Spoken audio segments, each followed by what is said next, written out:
amis sportifs, amateurs de foot de Talus et proches du FC Cublon, bienvenue sur la Web TV pour l'épisode numéro 44 de notre émission l'Aftermatch. Nous recevons dans un premier temps deux invités du CS Latour, l'entraîneur Carcelli Fortunato ainsi que le numéro 2 Martinez Esteban. Bonsoir messieurs. Bonsoir. Donc nous allons revenir avec vous sur la 8e rencontre de championnat. Les deux équipes viennent de se séparer sur le score de 3-0 pour le FC Cublon. Donc Fortunato, on va revenir avec toi sur le match de ce soir. Est-ce que tu peux revenir brièvement sur cette rencontre? Oui, bien sûr. C'était un match où j'ai vu mon équipe pendant 30 minutes. On était largement à la hauteur des Cublins, où on s'est créé 3-4 cases, deux vraiment très nettes. Je pense que c'était un petit peu le tournant du match, pour mon avis. Parce qu'après, c'est clair, on prend deux goals qui sont évitables dans les 5 dernières minutes de la première mi-temps. Et c'est ce qui a fait un peu la différence. Après la deuxième mi-temps, tu perds 2-0, tu essayes un petit peu de boucher les trous, mais l'équipe adverse était quand même bien mise en place. Hein. Donc c'était pas facile non plus de pouvoir accéder. Alors je pense que où on a perdu le match, c'est peut-être la première mi-temps. Quelles étaient les intentions de la Tour de Paix avant cette partie? Avant cette partie, c'était quand même de venir ici et puis quand même essayer de faire 3 points. Donc, je me répète, après 30 minutes, je pense que les 3 points, on pouvait venir les chercher.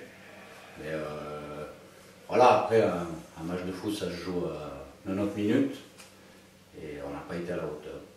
D'accord, Fortunato, encore une petite question pour toi. Est-ce que votre équipe a été gênée tactiquement par le FC Cublon? Non, je ne pense pas tactiquement, non, parce que pendant 30 minutes, c'est comme je me répète encore, je reviens toujours sur mes premières 30 minutes, je pense qu'on était quand même bien mis en place et c'était quand même les Cublins qui étaient gênés. Merci beaucoup Esteban, on va passer de ton côté maintenant. D'après ce que tu as pu vivre sur le terrain, le score final te paraît-il logique?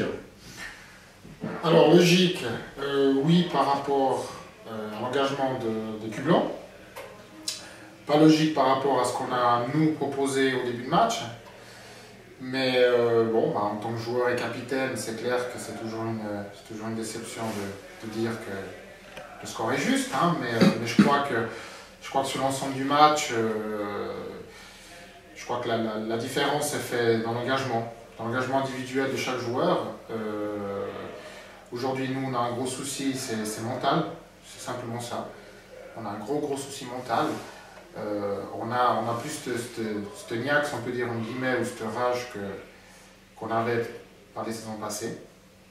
Donc oui, je dirais que le score est mérité par rapport à ça.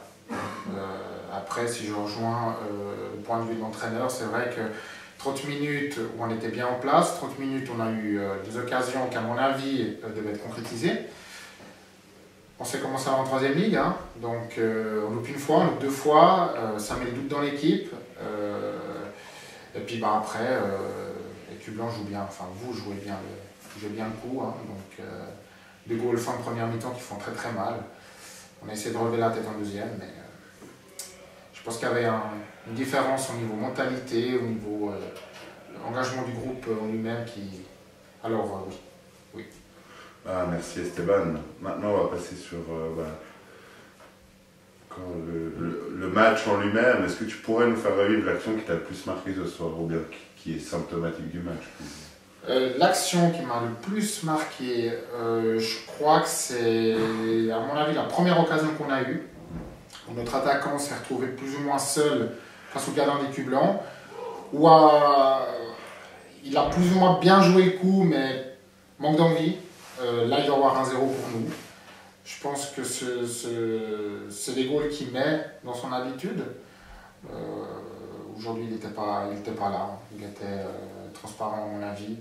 Donc, c'est un petit peu pour moi le moment.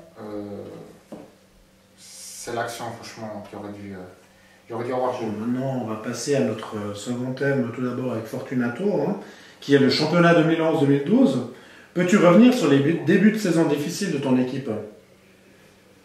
Bon, le moment difficile de mon équipe, c'est qu'à un moment donné, on a changé un peu de le staff, c'est-à-dire aux commandes du groupe. Moi, je suis resté comme coach. Et puis, à un moment donné, le nouvel entraîneur qui était venu se mettre en place, il avait une autre idée, une autre façon de faire jouer le groupe. Et je pense qu'à ce niveau-là, le groupe n'a pas été très réceptif. Et puis, c'est d'où on a eu un peu de couac par rapport aux saisons dernières. Merci. Je vais rebondir. Comment est-ce que vous voyez la suite du championnat? Comment vous l'envisagez? La suite, aujourd'hui, voilà, on est un peu dans le ventre mou, comme on dit. Hein. Je ne pense pas qu'on a un groupe où on va quand même... on ne va pas regarder le fond du classement, mais on va regarder quand même de la 6e place en haut. Maintenant, les points, c'est clair qu'on en a perdu pas mal. Donc ce qu'il faut essayer maintenant, c'est de retrouver un groupe qui essaye un petit peu de se mettre dans la tête que voilà, il y a encore des matchs, encore des points joués, et puis essayer de travailler pour remonter un peu tout son classement. C'est clair qu'aujourd'hui, je ne peux pas dire oui, demain on va finir premier, c'est pas possible. Parce qu'il y a trop d'espace actuellement.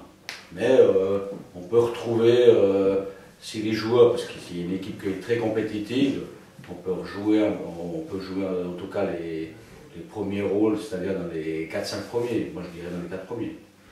Merci beaucoup Fortunato pour tes réponses. On va passer à Esteban maintenant. Esteban, comment as-tu vécu cette première partie de saison? Comment on l'a vécu?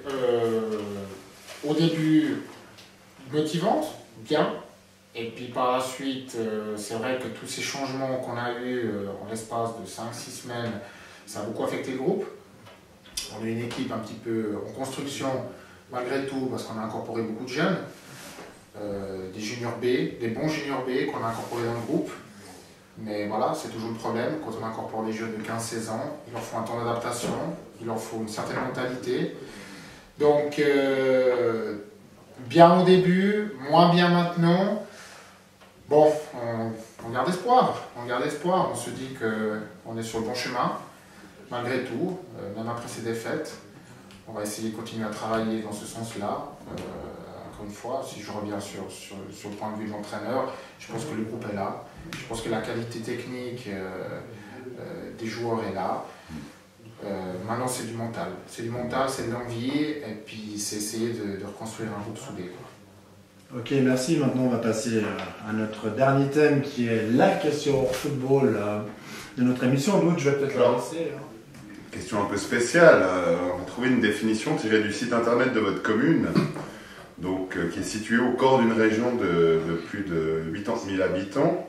Pionnière en matière de collaboration entre communes, la Tour de Paix n'en garde pas moins une identité propre, empreinte de sérénité. Est-ce bien juste à vos yeux? Pour moi, sérénité, oui. C'est une commune qui a un fort engagement au niveau sportif, au niveau des jeunes. Nous, au niveau du club, c'est un club qui est très simple.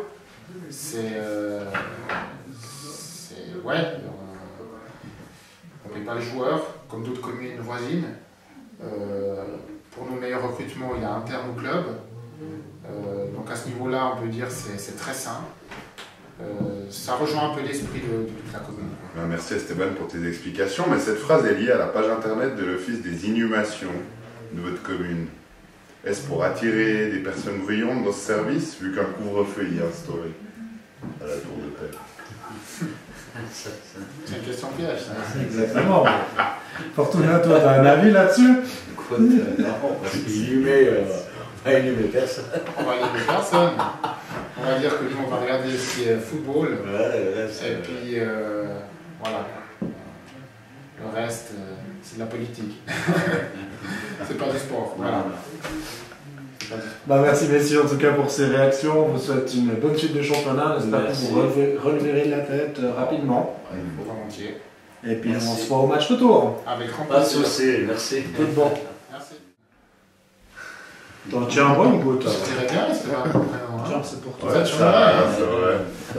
Non, c'est espagnol, ça va pas le faire.